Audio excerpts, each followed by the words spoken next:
So in the final stage of this build, you're going to now you see me use the turret press to actually put all these pieces together. We've got the cases now ready to go. We've reshaped them, deprimed them, we've cut them to the right size. We've got the primer pocket ready to go. So what we're going to do now is insert the primer, charge the case with powder. We're going to seat the bullet and then crimp the bullet. Let's see how long this stage takes. And then when we're done, we'll add up all these different stages to show you how long it does take to build quality 223 5.56 ammunition. Hope you enjoy this.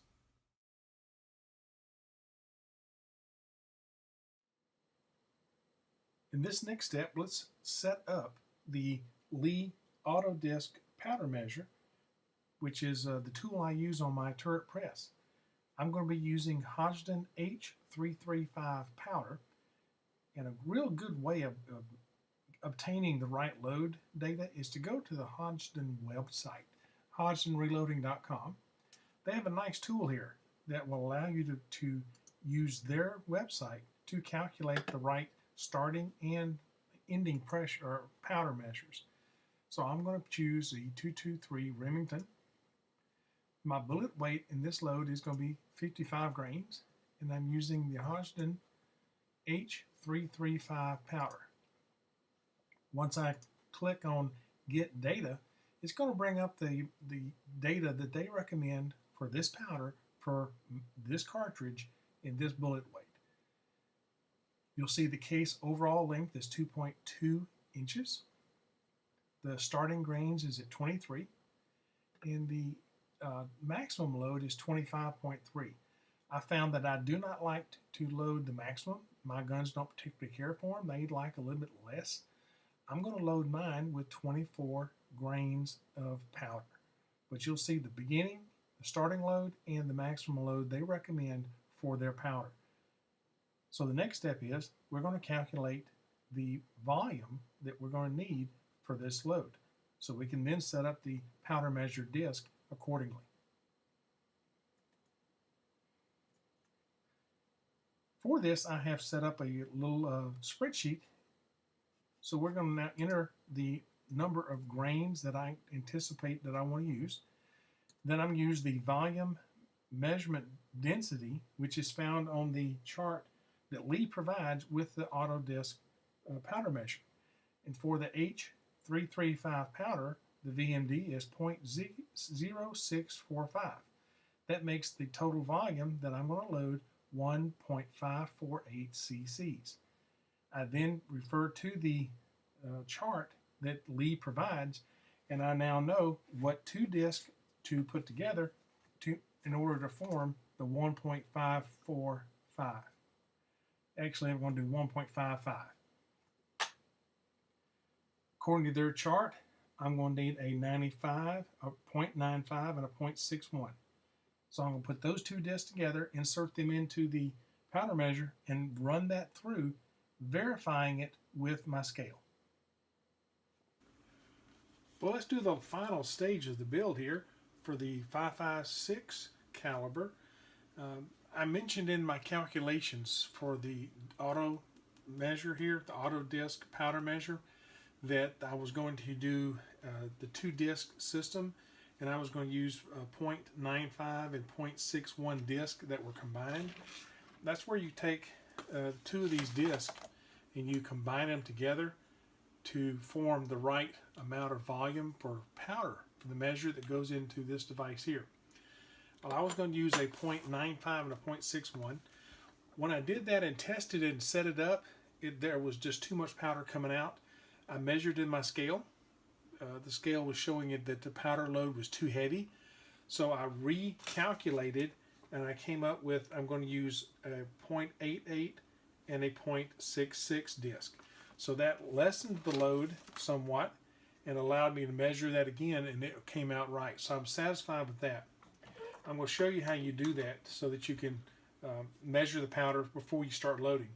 So you're going to have to stick a case that's ready to go into the turret press, raise the ram, and then load in a primer. that rotates now into where the powder measure is in its position. Raise it up. The disc now push forward, releasing powder down this shaft into the case. Don't advance it, just bring it down part of the way, and then you can put your powder into your scale and measure that.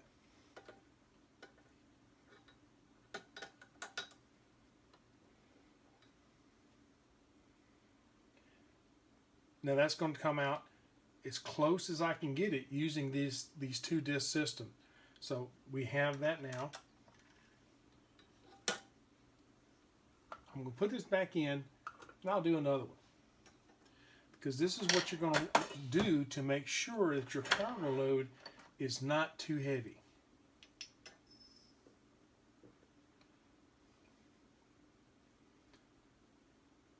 So yes, I'm about 24 grains of powder in this load.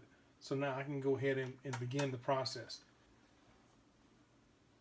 So I've got my 20 cases here, but let's go do one now, one step at a time, so that you can follow what I'm doing. So I'm going to go ahead and charge the case with powder, pull it down, and it advances to the next stage, which is, this is the bullet seating stage here. Go ahead and place my bullet in, raise it up, and then this is going to seat the bullet. I want to measure to make sure that it's the right size. And according to my handbook, it's supposed to be 2.20 inches.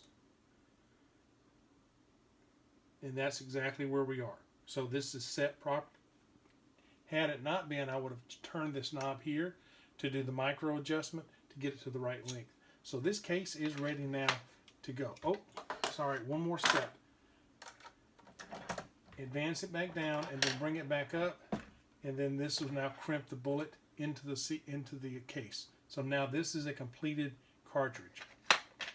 I've got these 20 here.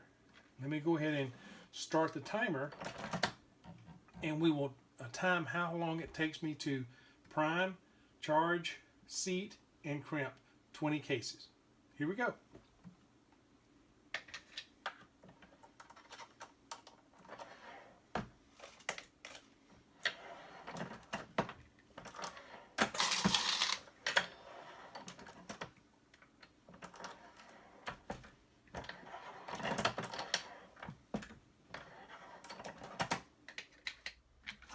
So instead of just fast forwarding through the steps here, let's go ahead and do a close-up of what it looks like on the turret press. You're seeing me load the primer and seat it, and then come up, charge the case, drop it back down, and I push that handle forward so it holds the case for me while I'm putting the bullet in. Now I'm going ahead and advancing it and doing the crimp on the case. So now that cartridge is completed. You'll see me raise the ram just slightly to slide that case in. That's because that primer tool does get in the way if you don't. Raising up to charge that case, I do hear, I listen for the powder to flow through and make sure that is in the case. Seating that bullet is really simple, and then crimping, we're now done. And then in this next one, notice that when I do try to install the primer, it doesn't go into the tool, and I have to take a look at it. I visually inspect that every time I do to make sure that there is a primer and that it is anvil up. Load that bullet in, seat it properly, and then crimp it, and we are done. Now we've done 3 bullets, 3 cases, making 3 cartridges. Okay, last one here. Not sure if you saw it or not, but I did drop one, so that added a few seconds to the time, but that's not a big deal. Mistakes are made like that when you're doing your reloading. Besides, we're just trying to give you an approximate time of how long it takes to do these, so that you can see how much time you have to allocate to it. We're looking at about 6:45 to do these 20. Now these are completed. These are totally ready to go. I will now take these out to the range and do a little shooting and have a good time with it. You're now going to see the total time it took for the entire process. That was taking the case, reshaping it, pulling the old primer out, testing the head space to make sure that the neck was the proper length, And I also went through and inspected all the brass, and you're going to see another video that I'm going to do with the brass that was rejected.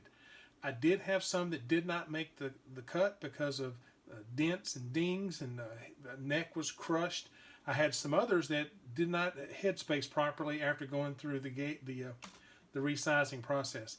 So I've rejected those. Those are in a total another pile, and I will do a video on that to show you why or what was the reason for their rejection. Then we went through and sized the brass down to the proper length. You also saw me use the calipers to show you how that case, when it was squeezed back into shape, actually extended. We had to cut that down. I used the Frankford Arsenal case prep center to do that. So we trimmed it, we took the burrs off of the neck, we took the crud out of the primer pocket, removed the crimp, the military crimp, and then did the uniform primer pocket. So that got those primers ready to go. Final stage here, loaded a new primer, charged it, then we seated the bullet, and then we crimped the bullet, and now we have a completed cartridge. This is ready to go. I hope you enjoyed the series. Stay tuned for the rest of the video so we can show you the total time and the total cost to build these. That is, to buy the cases, powder, primer, bullet, all the pieces that it took to build this, and then you'll see how much it cost you and how much time you have to spend to do it. Hope you've enjoyed this. I've got to go now, and I've got about 1,500 more of these to go. I've got the cases ready. I've got it primed. I've got everything ready to go. The cases are ready to go. I got 1,500 more to build, so I've got a little week-long project here. Well, thanks for sticking around. As you see now, we do have our 20 cases. We now know how long it takes to build those in each step, each stage of the process, and what you have to go through to do it. I do take a little more time on the case prep than some people do, and that's just me. We also had a batch of ammunition, or a batch of cases that were rejected. I'm going to show you those in a different video, but they were rejected for good reason. It's something you need to do when you're going through your build process. So now we've taken all the different steps. We now know how long it takes. Stick around for the ending of the video, and we'll show you the times for each, the total time, and as well as what it costs to build the ammunition. I'm going to show you my cost on each of these different pieces and parts that it takes to build the ammunition. Thanks so much for sticking around. If you like this type of video, then I suggest that you look at the other videos in our library, because we now have a pretty good library going on. Thanks for sticking around. Okay, we're done with this process, and now you've seen it took us 6 minutes and 45 seconds to build these 20 cartridges. Added to the rest of the times, our total time for the completion of this project was 29 minutes and 45 seconds. That now calculates out to be about 1 minute 28 seconds per cartridge. That's not a lot of time to build one. When you look at the quantity we did and the speed of that, 1 minute 28, that's easy. That then equates to the rest of these times you see now on the screen. By comparison, these are our times on the same steps on the 308 Winchester, total time to build using the same Lee turret press. You can see where we had a pretty good savings in time versus the 308. Now here's the part I know a lot of you have been waiting on. This is the cost to build. I buy my once fired brass on the internet. It's about a $50 per 1,000 unclean. So that's about a nickel a case. The stuff I pick up off the firing range is mixed in with this. Obviously those don't cost me anything. So I'm showing you the most it's going to cost me is about a nickel a case. Primers I get for just under 4 cents a piece. I buy those local. The powder, same thing. I buy those local so I don't have that shipping fee. So it's about $35 a pound. There's 7,000 grains in a pound. I'm shooting 24 grains of powder, which works out to be 12 cents of powder per cartridge. And then there's the bullet. I buy those online at about $87 a thousand, or that makes it about 0.087. So my total cost to build 30 cartridges is $8.91. So I have gone ahead and did the calculations on 120, 500, and 1,000 cartridges. To the right, you're going to see what I can buy those same cartridges or similar quality cartridges online. So you're going to see my prices there. This equates to about a 33% savings on the most popular ammunition, some that you're always going to find in quantity, you're always going to find in a special price. And even with those special prices, I'm still saving 33% by doing this myself. Thanks for watching. Please like the video, help us build our channel by subscribing to it, and remember to always be ready, be prepared, and be vigilant.